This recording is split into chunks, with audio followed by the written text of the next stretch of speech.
Hey everyone, welcome to my channel. I wanted to share with you my homeschool curriculum for my pre-K-er, my first grader, and my sixth grader for the 2026-2027 year. No, this is first grade work now. You've moved into first grade work now. Oh, I didn't know that. So I've got my son here actually working on a project now, and I was just setting up for his next lesson actually. But I'll share with you guys our I would say it's unimpressive curriculum, but yet it's consistent and it's intentional, and it allows us to have time for kind of like the natural teacher in me to come out and the natural learners in my kids to come out, because this curriculum and the amount of curriculum I chose definitely gives us room to get books from the library, and take our time with those, take our time with other arts and exercises and subjects that are not included in the curriculum. So for the first time for LA, for both my first grader and my sixth grader, I'm using language lessons for a living education. I'm really loving it. Right now I am ripping out these dictionary pages from the back because his next lesson, which I think is like lesson 5 or 6, he's going to start making his own dictionary. I think that's a really cool thing. Yeah. Everything in this book, it's got the worksheets, it's got the handwriting, it's got where it tells you to do independent reading, it's got like the lessons, it's all in here. Now this one, I will say, is this a full school year? I think technically this one, what's the last lesson? This one does not go to 180 days. It goes to day 90. So you do kind of get to switch into something else early, but I think it's like covers everything you need to get into independent reading like a first grader can, of, level 1, 2 books or wherever they're at. But yeah, I really like the way it's teaching all of, the things you would expect it to teach, and giving them handwriting practice and worksheets, but also, spelling. And then there's some additional, like worksheets in the back, as well as answers in the back. Not that I would need that for first grade, as well as a lot of tips in the back. You can see there's the spelling lists, and it will tell you when to go to most of these things. And then it does, and it also has like rules that you can teach. You could hang these up or keep them in a teacher binder, or just, hang them up and go over them when you need them with the kid. Again, just different rules. A lot of these I can teach naturally, but I will say for the sixth grader, these things might come in handy more. And this isn't even something where I took this whole book apart and started framing or fancily hanging things up or hanging anything up. It's something where you can kind of plan the curriculum and build it as you're using it. So it's like when the kid gets stuck, that's when you can go in the back if you think you need extra help, and kind of grab some things. It has an assessment chart in the back. In the front, I think it is. It has a schedule where you can check off the days you do. I love that about the Master Books curriculum. I love that like that kind of stuff is right here. So this is going really, really well. Oh, let me also say this, you need 3 books for the level 1, and then you need 1 book for the level 6. So I'll show you the 3 books. So these are the 3 books. They're definitely from like this curriculum is definitely like a pretty like fundamental Christian perspective, very biblical, and kind of biblical believing in a, kind of generally agreed upon way by Bible believers, as we've learned from scholars and been revealed to us through the Holy Spirit as a community. So these are really, really cool. We've already started this one. What's nice about these is like the first day you will read the book to them and like they'll narrate. So it's very kind of Charlotte Mason. But then they will also, like the next day, maybe they'll read a sentence from the book. It will pick out sentences that are like at their level and ask them to find different like things, grammar things, or spelling concepts in the book from a particular sentence. Mom? Yeah? Can I have a cup of milk? I don't want you pouring milk right now. I'll get her milk. You want to get him a cup of milk? Okay, be very careful because I'm pretty sure the milk is full. I know it Okay. So yeah, I really like these. Really nice books, really nice like to have guided time together within books, but it's not so much, so you're not doing this kind of stuff every day though. It's very sparse throughout the curriculum. I think it's like once a week you go into a book or something, and that allows us so much time to get into our library books, which we love, which are based on like our interests or our nature study or our, right, or just books I've collected, cool read alouds.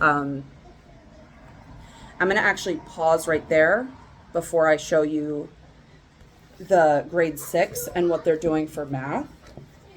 But that's it for what I want to say about this. It's a good program. And I'm going to show you guys my read alouds that we're working through that are not library books. We do some read alouds with just beautiful picture books, and then of course we do like some independent reading with library books or supported for my first grader. But I have some books that I am reading to the kids that are going amazing. So let me show you those. Hold on one second. Wind boy. Yeah, wind boy. Yeah.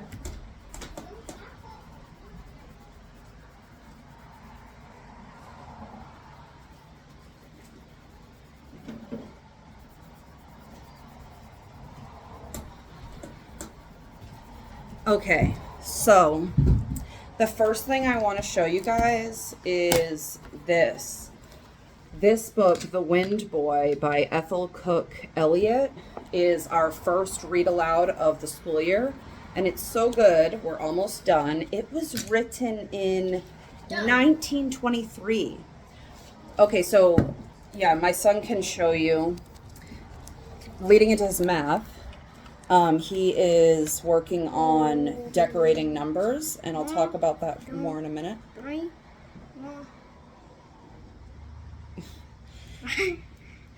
Where's 5? 6. Here, show it up close. Yeah, with the light on it. Here, all right, let's get the light on this. So I wrote the bubble letters for him, 2, and then he decorated them. 3, 4, 5, 6, 7, 8, 9, 10. Yeah, and we're going to be cutting these out and then gluing them onto a bigger paper where he's also going to draw the number of objects next to the numeral that he made. So he's a really good drawer, very creative kid. So we're really excited about this little project. And this was adapted. This was not exactly what the book called for. Hey. All right, you're good. You could take a break. Yeah, go take a break, but no, don't argue right now. So that's another story. I'll get into his math in a second. But anyways, okay, so written in 1925, amazing, beautiful cover. I want to watercolor it myself. If you're looking for whimsy and imagination and in like a very pure way.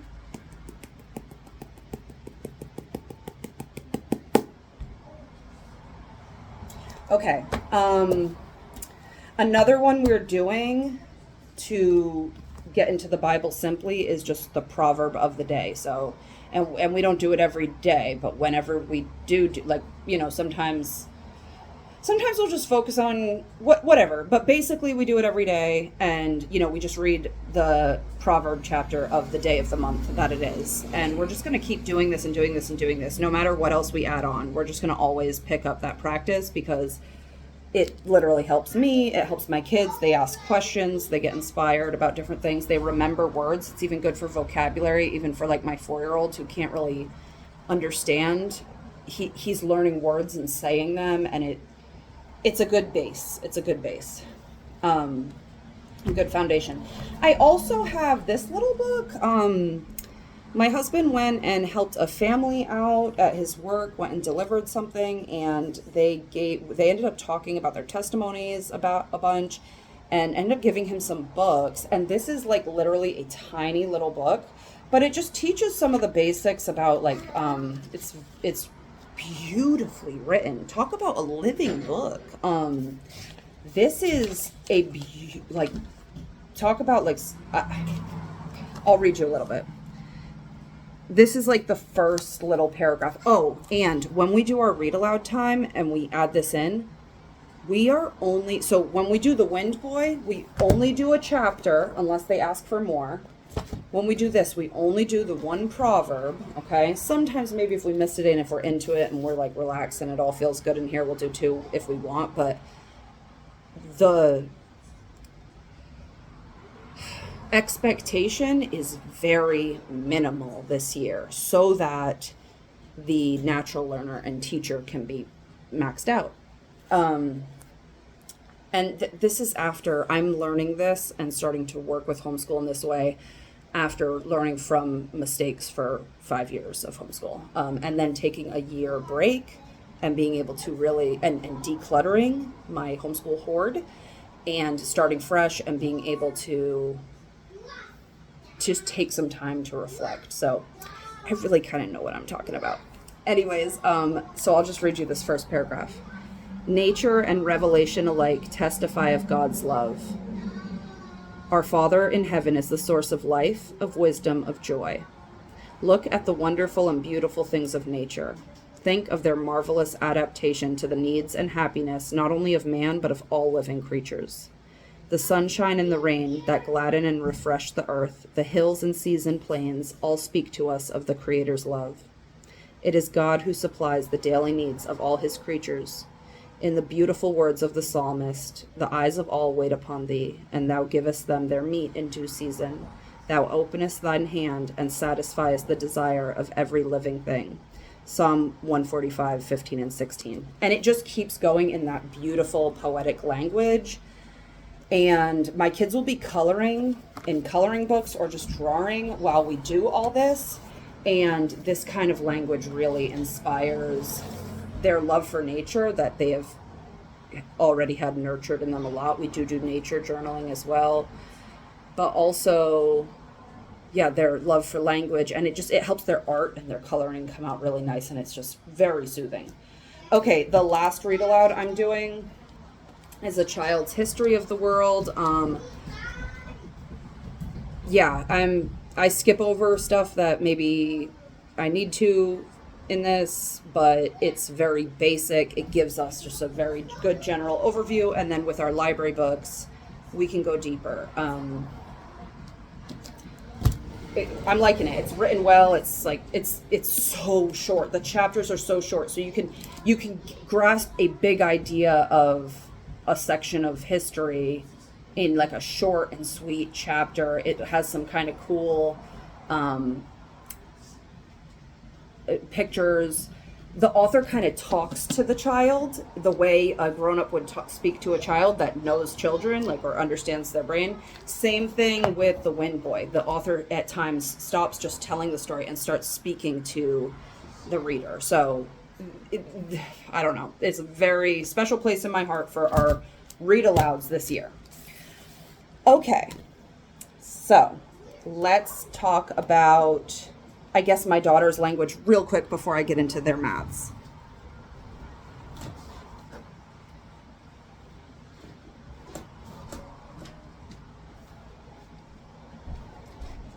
Okay, so my daughter's doing the same thing for language. This is our first time learning this. tons of not only like resources for her in the back and for me, but also games and all kinds of stuff. There's a lot of writing in here.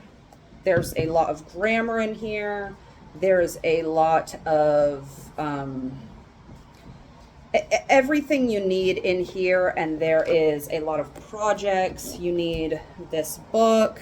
She's learning a lot from this book. I don't know, it's just going good. It's simple to use. And then if something comes up that she's already done before, like, you know, we can minimize where needed, and then we can maximize in other places. Like, for instance, she has kind of got, you know, whatever. I'm not going to like talk about her needs or whatever, but you get the idea. Like, this is a very usable curriculum. Oh, I love it. I love it. I'm really happy that I made that choice. Okay, my next one, which I'm loving too.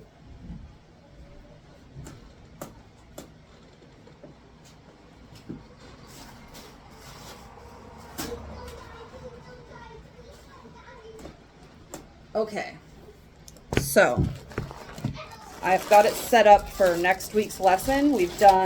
We're on lesson 5 for my first graders math. I've got what he's going to use for counters. We chose Apologia. So he's all set up for next week. I had to pull a worksheet out of the teacher guide. So that's where the worksheets are. So you do need the teacher guide. And then I had to get counters, and we're going to need scissors. So this is what it looks like on the front. I think it's so beautiful. I love a spiral notebook where it can lay flat. With these do not lay flat, I should say, but they are very well perforated. So, you know, and some of the work, whatever. So yeah. So now let me say about these Apologia Math. It does come with a long suggested tools list that you need for these things. Which, if you buy it all at once on Amazon, like, could bring you up a pretty penny. And, you know, I didn't want to use that kind of budget for homeschool, and honestly, I couldn't. I kind of tried, and I kind of couldn't, so do with that what you will. But you really don't need the stuff, and you definitely don't need the stuff immediately. Does that make sense?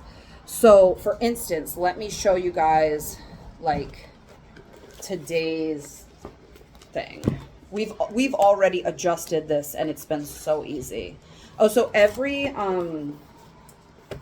lesson does start with a devotional. Oh, right here. That's what it looks like. You could very easily skip these if you're not into that, and it's an incredible curriculum. Okay, you can see it starts very gentle. So if you did break through the summer, like after kindergarten, it's such a gentle start. But okay, his lesson for today was to make a number collage with,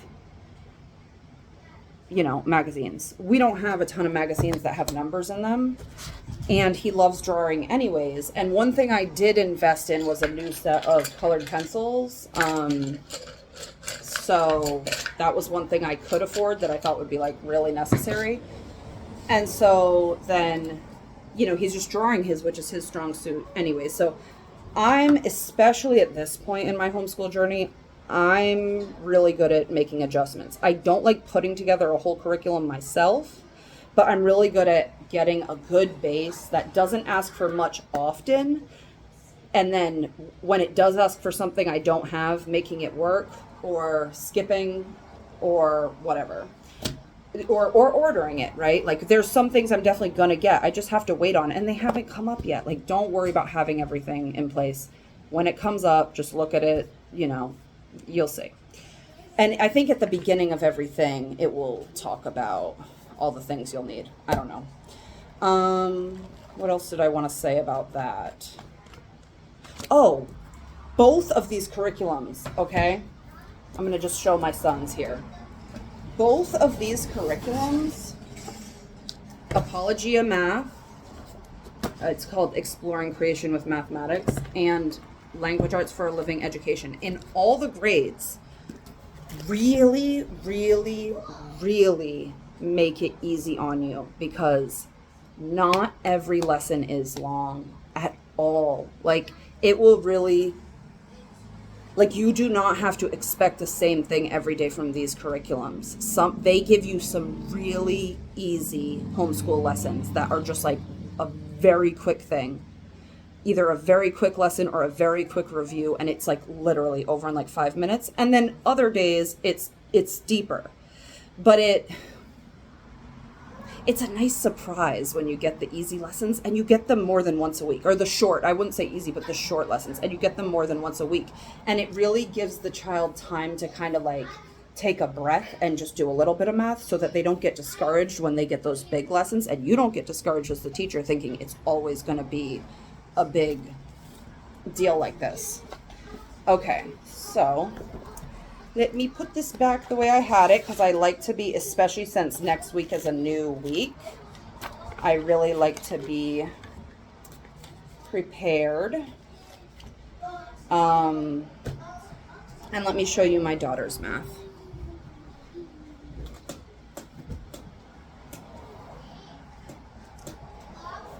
So my daughter's math is the grade 6.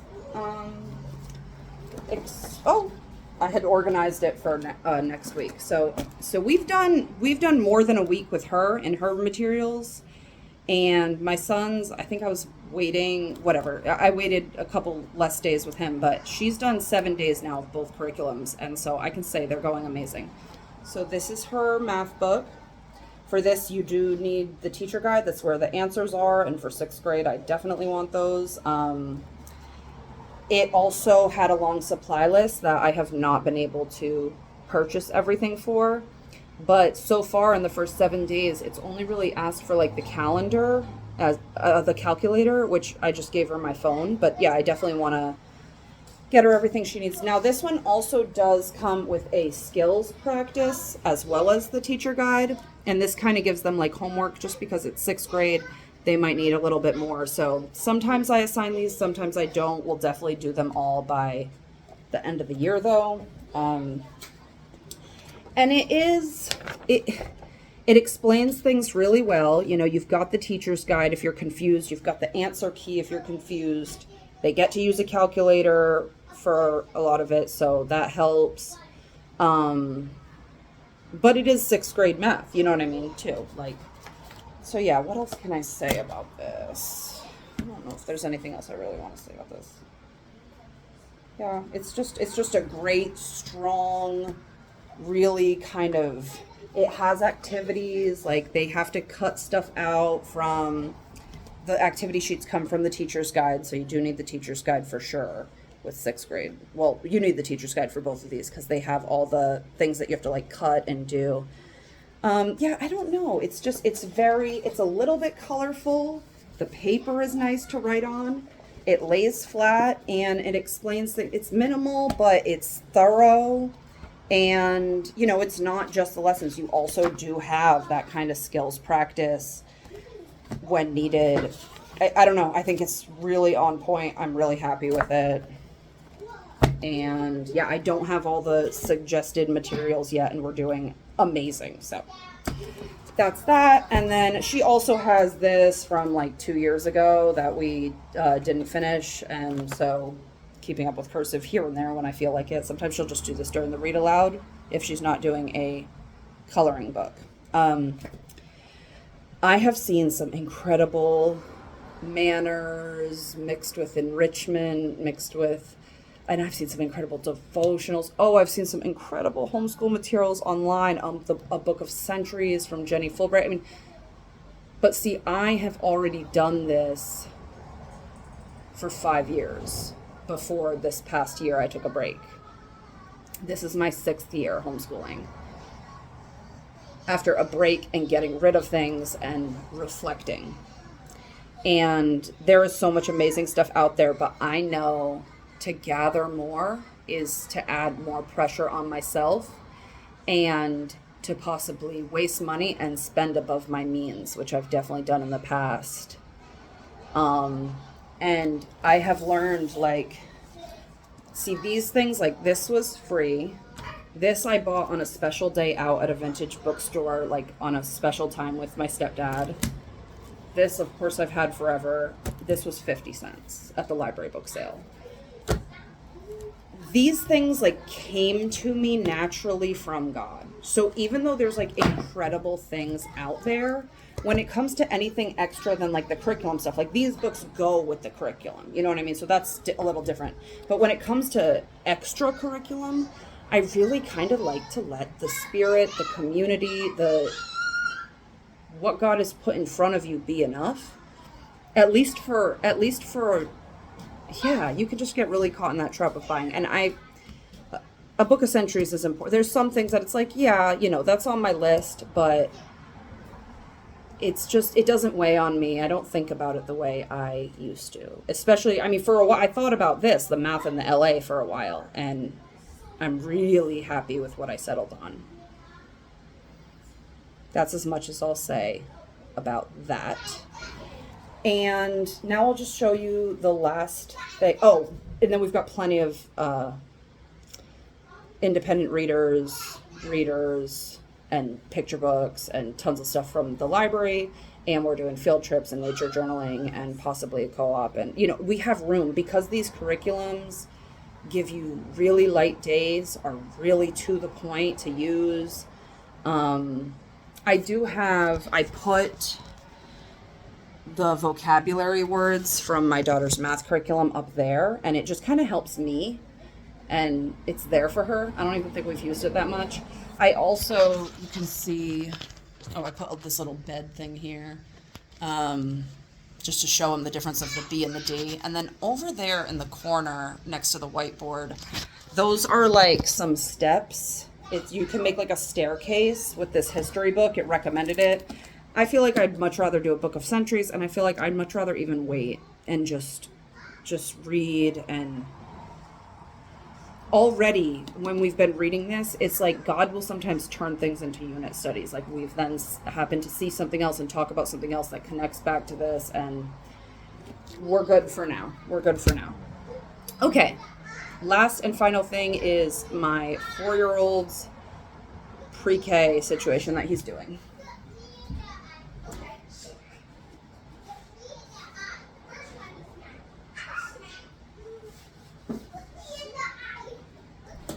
Oh, also, I will say, for my read alouds, I'm going to try to not purchase too much more unless it's like a really special outing that I'm out on anyways. Like I'm not going to go searching and spending, you know what I mean? If something comes to me, it comes to me. This really came to me. Same thing with that other stuff. But I do have the books that I have saved and that I've grabbed from free racks and stuff. I do have a little kind of library of future read alouds that we can choose from, and I'm gonna try to go through those, you know, and not just like go out and get more. I'm trying to be really conscious of using the wealth of knowledge that God has already stored up in this house. Okay, for my pre-K-er, we're doing exactly what the first piece of homeschool curriculum besides dollar store stuff that I ever bought my daughter, which is Learning Without Tears. It is big and bold. We bought, like, it's nice paper. The crayon lines, like the tracing lines actually look like crayon lines, so you can really, like, I don't know, just get a sense that you're doing it right. We did buy like I think it was like $40 pack. It came with this little thing so that they can learn kind of where to start and stop rather than just their lines going on forever or being too small or whatever. They kind of understand all letters are the same size or work within the same space. And also it came with these as well. So we didn't buy like a huge pack. It was basically the book, these wooden planks, this chalkboard, and like some chalk and crayons or whatever. Hello. So I also recently, I want to get some good Stedmar, maybe it's called, crayons. But I did grab these twistable crayons because he was breaking a lot of his crayons. They're actually more like twistable pastels a little bit. So we started out with the crayons. This program was actually made. Get me more milk. Not more milk right now. But it disappeared. You probably drank it all up. I'm almost done, and then I'll get you more milk. So it's really cool because it kind of gets them. It's like color these tiny things, and it kind of gets them starting to learn to move the pencil really small. We can, because it's so simple, we can focus a lot on pencil grip. Every time it has like some little songs. I'll end up singing a lot. I will end up look at this. He did this cool loop. I will end up making up songs based on his pages. It just gets you talking too. It's just like interesting to find out if they know what these things are, and they always surprise you, and they're talking about it. And then, yeah, this is kind of what our new crayons look like. But I really liked that he did that. This is what he did today.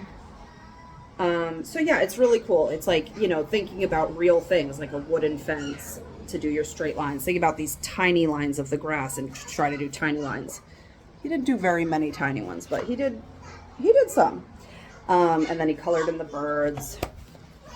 So as it grows, though, it will be at first a lesson that gets you in the idea of doing the diagonal or the a shape or a line shape, I guess, that is in the letter.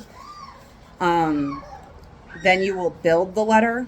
Then you will write the letter on the chalkboard, which stops you. And then you come to the workbook to actually put pen to paper. So it's like a very sensory approach, but for a cheap price and not you having to build all these different things and have all these different things.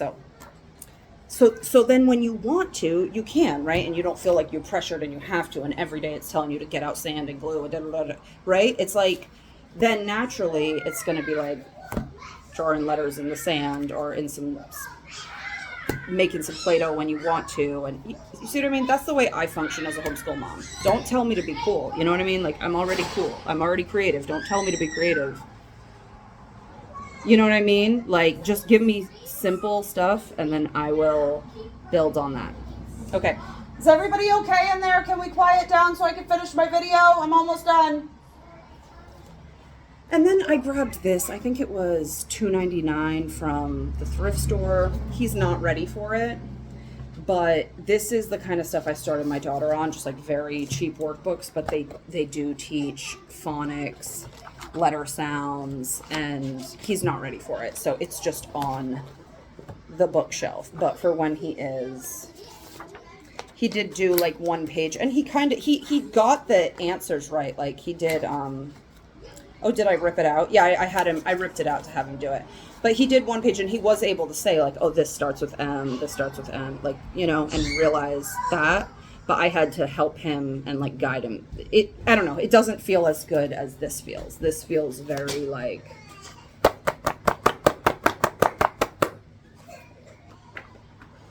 all right. So this is going back up on the bookshelf. This is not for now. But yeah, so that is my 2026-2027 curriculum for now, and it's going great. Okay, I gotta go. It's getting crazy in here. Bye.